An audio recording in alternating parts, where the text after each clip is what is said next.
Quelles sont les différentes typologies de SCPI? Alors, si on rembobinait 15 ans en arrière, on aurait 3 grandes typologies. Le diversifié, le bureau, le commerce.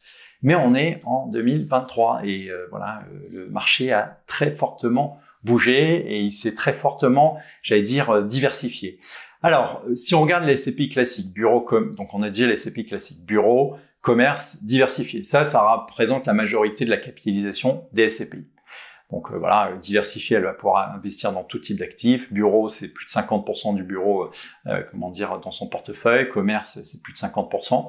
Voilà, donc ça, j'allais dire, c'est assez simple. Mais après, on va avoir des SCPI qui vont être des SCPI dites thématiques.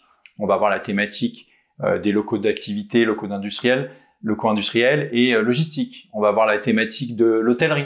Voilà, j'ai envie d'investir dans l'hôtellerie et l'hôtellerie, business et l'hôtellerie de loisirs. Voilà, donc vous voyez que vous avez des thématiques, vous avez la thématique également de la santé qui cartonne de façon très importante. Je suis investi dans des EHPAD, dans des cliniques, résidences médicalisées, etc., etc.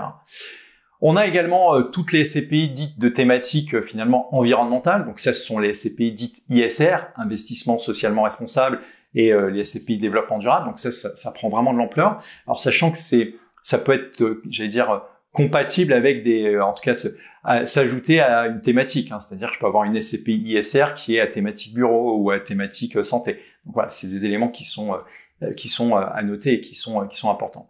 On a également les SCPI dites par pays. Donc on a des SCPI qui peuvent être françaises, des SCPI qui peuvent être dédiées à un pays, des SCPI qui sont plutôt pan-européennes, hors de l'Europe. Voilà, donc ça c'est vraiment la logique de zone géographique qui est importante. Et puis après, on a des SCPI qui, dans la philosophie de gestion, peuvent être différentes. Je suis sur une SCPI de capitalisation.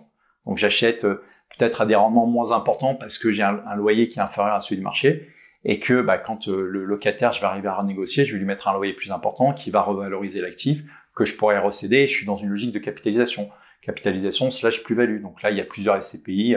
On peut prendre l'exemple de Novapierre Résidentiel qui est dans cette philosophie-là, Imorand 2, etc., etc.